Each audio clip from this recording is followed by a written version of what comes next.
This is wildlife biologist Eric Orr for What's Wild in New Hampshire, back on Great Bay. And look who I discovered at the Discovery Center, Kelly and Beth.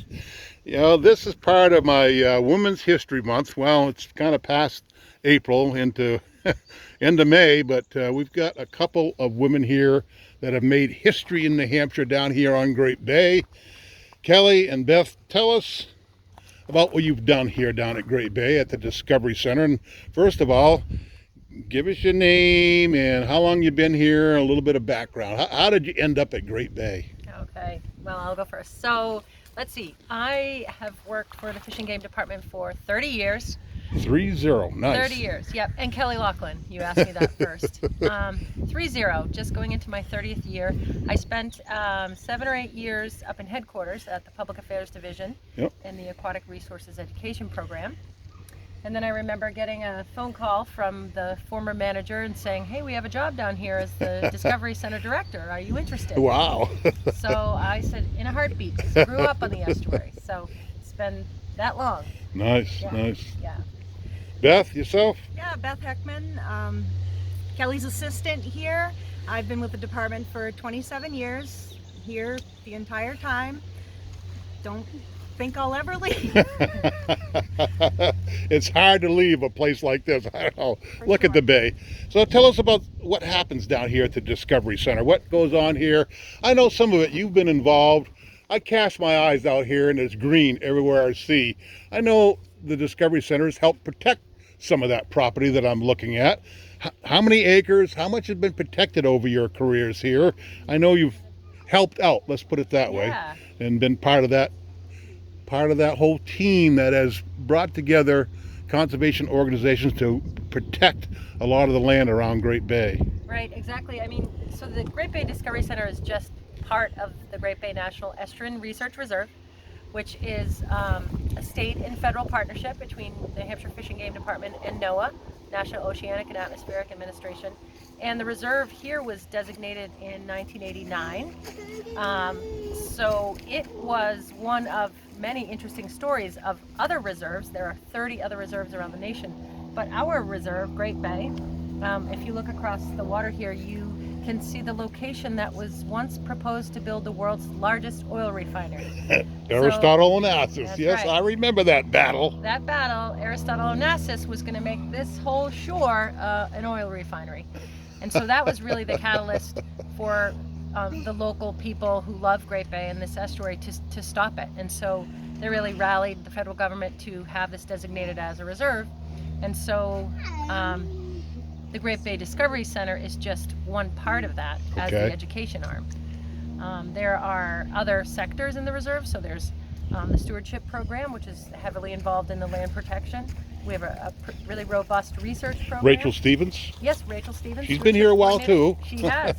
We're Yeah. not seeing her today, but we'll think of her at Yeah, least. we'll think of her. She's done a lot of work here around anything that you see is green. You know, Rachel has touched. Research, we do a lot with the University of New Hampshire. There's a lot of cutting edge research happening on climate change. We have, of course, the education How is program. climate change impacting Great Bay then? Have you seen anything yourselves?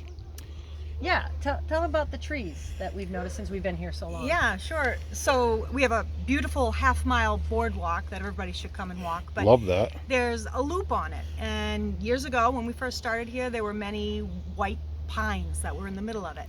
Well, they've all since died. And now you're seeing swamp white oaks and tupelos instead of those white pines in there. So we know the water's creeping up. Okay, so higher oceans, changing the habitat right here around Great Bay. Right.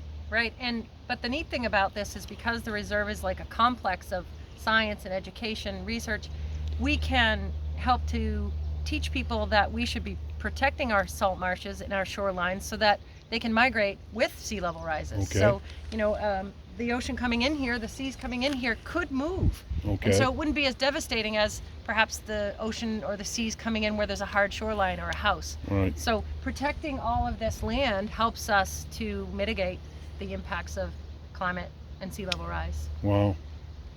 And Beth some of your specialties. What was your favorite thing to do? And by the way, each one of you, remember I mentioned, let's talk about a day, a favorite day or a worst day.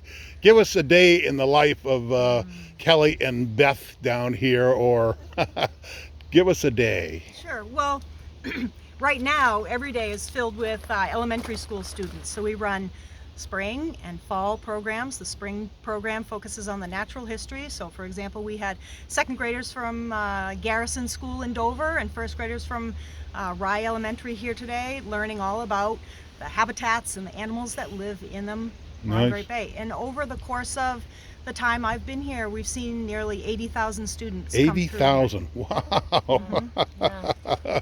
But to give you probably my favorite day here ever, Okay. just happened a couple of years ago, and that's when we were involved in banding our osprey pair. They're just around the corner. Yep. They're sitting on 3 brand new hatchlings. Oh, they wow. all hatched in the last week. I see the live video up there in the Yes. building I was watching. Everybody can watch it on YouTube. Check out the Great Bay Osprey Cam. Nice. But to get those birds in your hands, and we worked with an ornithologist, his name is Bob Kennedy, and he's had many osprey in his hands over the years, and Kelly and I assisted that day, and it was just incredible. A grand day, huh? Yes. You know, I think that we always talk about education as a long-term endeavor, and because we've been here for so long, I mean, just yesterday, I think Beth was contacted by a woman who she mentored as a child in a Girl Scout program, right? And that woman is now how old? Well, she told me 25 years ago she was in 8th grade, so Okay. she's Wow. mid-30s. 2 kids now, and we are starting to see children come back as adults telling us, remembering the things that we taught them because we've been here so long. And they're obviously attracted because they're back. Yeah, they're back and they remember things, and you know, they have made decisions in their lives based on things they've learned here about the environment. And I mean, that's the payoff. You know, sometimes you don't see a payoff in your job, or it takes a long time, and we've been here so long that we actually see the payoff, and it's amazing. I mean, I hear kids out my window, I love this place, I want to work here when I get older. And So you found some replacements. yeah, I guess so. I think we're good. And just, you know, watching the joy in young kids that Nice. are just so connected to nature. I think it's the best part. Yeah, what a wonderful place to work, and making such a difference over the years. And it's booming back. You've thrown the boomerang and it comes back. Yeah, I mean, even COVID was, you know, most places shut down Yeah. during COVID. Even the beaches were shut down. We kept the grounds open here, and we watched this immense, I don't even know what you would call it. I mean, people came from all over and they discovered us. Okay. You know, the silver lining was that we were discovered by people who were just looking for a place to get outdoors. It was the safe place. Right. And now we have this like robust visitation, way more than we did before COVID. Wow. Volunteers are coming, and work parties and groups and kids. Yeah, volunteers are a big part of this Discovery Center, right? Yeah, they certainly are. I mean, we have 50 active volunteers, maybe even more. And they're doing everything from keeping our grounds I saw the beautiful grounds being worked there by, I'm guessing you're probably a volunteer. Yeah, leading those school groups I spoke about. Yep. We had 6 educators here this morning, every single day. They do that for us. Wow, wow, nice. Yeah, it's manning the Discovery Center, making sure that, you know, we are interacting with visitors that come in, and they're our front lines, and it's just so wonderful. So wonderful to have volunteers, absolutely. Awesome, awesome. All right, I'm going to cast my eyes and my phone back over Great Bay and look at what has happened here. Thanks to the ladies right here in part, we have saved, let's call it, we've saved Great Bay. How's that sound? Because I think that's pretty accurate. It is green and lush and full of life. Hundreds of horseshoe crabs right here at high tide a little while ago. So lots happening down at the Discovery Wild, New Hampshire. Discover Center. Discover this place. Discover Center. Yeah, I'll get it out. Anyways, awesome place. Thank you, Beth. Thank you, Kelly. This is wildlife biologist at the Air Corps for what's wild in New Hampshire.